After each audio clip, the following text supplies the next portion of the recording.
कभी कभी दुश्मनी भी विरासत में मिलती है और यही हुआ रानी चींटी और कालू कौवे के बीच। वर्षों से चली आ रही रंजिश एक दिन तब डरावना मोड़ लेती है जब कालू कौवा मौका पाकर रानी चींटी पर हमला कर देता है। कालू कौवा अपने गिरोह के साथ रानी चींटी के बिल पर हमला करता है। रानी चींटी बहादुरी से लड़ती है लेकिन अंत में मारी जाती है।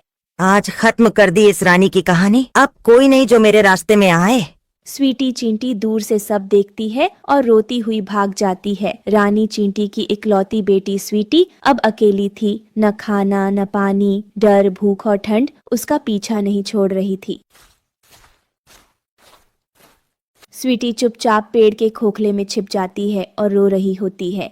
माँ, आप मुझे छोड़कर क्यों चली गईं? आपने तो कहा था कि जब तक आप हैं मुझे कुछ नहीं होगा। फिर क्यों चली गईं मुझे अकेला छोड़कर? अब मैं किसके पास जाऊँ? किससे माँ कहूँ? कौन मुझे अपने छोटे हाथों में उठाकर सुलाएगा? कौन कहेगा कि सब ठीक हो जाएगा? ये जंगल तो मुझे निगल जाना चाहता है माँ। मुझे बहुत डर लग रहा है। वहीं दूसरी तरफ वो छोटी चींटी अभी जिंदा है। जब तक वो है मेरी जीत अधूरी है। ढूंढो उसे। कालू कौवा और उसके साथी पेड़ पेड़ पत्ते पत्ते छानते हैं लेकिन छोटी चींटी का कोई पता नहीं चलता। कहीं वो छोटी चींटी इसी पुराने पेड़ में तो नहीं छुपी हुई। ये पेड़ तो सुनसान है, खोखला भी लगता है। मुझे शक हो रहा है कालू भैया, हो न हो वो यहीं कहीं छुपी हो सकती है। अगर वाकई वो यहीं छुपी है तो इस बार मैं उसे जिंदा नहीं छोड़ूंगा। दोनों धीरे धीरे पेड़ की खोल के पास आते हैं। कालू चोंच से हल्की ठक ठक करता है। दोनों अंदर झांकते हैं। यहाँ कोई नहीं है, ये खोली तो खाली है। कालू कौवा झुंझलाते हुए जोर से चोंच मारते हुए पेड़ की छाल पर कहता है, धत तेरी की, फिर से हाथ से फिसल गई। इतनी छोटी होकर भी बार बार बच निकलती है। लगता है हमें हर कोना छानना पड़ेगा। वो ज्यादा दूर नहीं गई होगी।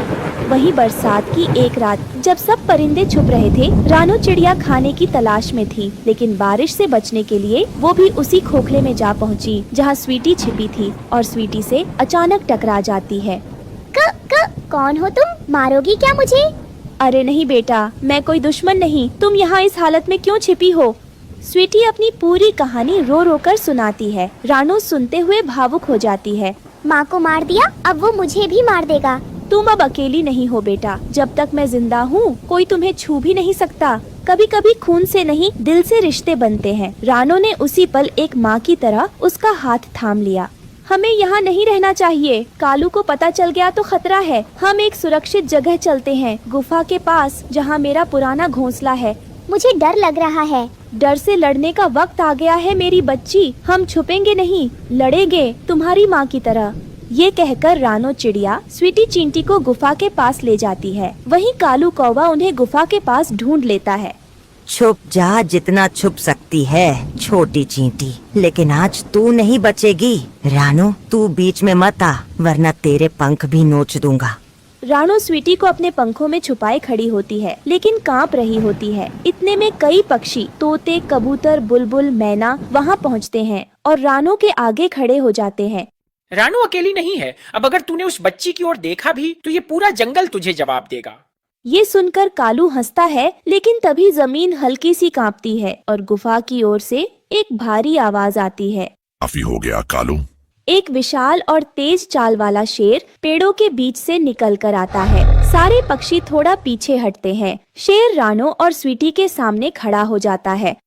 ये जंगल डर और लालच से नहीं, प्रेम और सहारे से चलता है। राणो ने उस नन्ही जान को बचाया, अब मैं राणो को बचाऊंगा। अगर अब किसी ने इस बच्ची की तरफ देखा भी तो वो मेरे पंजे से नहीं बचेगा। कालू कौवा की आंखें फैल जाती हैं। वो हड़बड़ाकर पीछे हटता है। ठीक है, लेकिन ये बात यहीं खत्म नहीं हुई। और ये बात कहकर वो उड़कर दूर चला जाता है। गोरी कौवी उसके पीछे उड़ जाती है। स्वीटी चिटी रानो से लिपट जाती है और शेर मुस्कुराकर उनकी ओर देखता है। अब तुम दोनों सुरक्षित हो। इस जंगल में जब भी कोई बच्चा अकेला पड़े मैं वहाँ रहूंगा। आपका बहुत बहुत शुक्रिया शेर महाराज। अगर आज आप यहाँ नहीं आते तो बेचारी मासूम चींटी उस दुष्ट कालू कौवे का शिकार बन जाती। स्वीटी बेटा, तुम परेशान मत हो।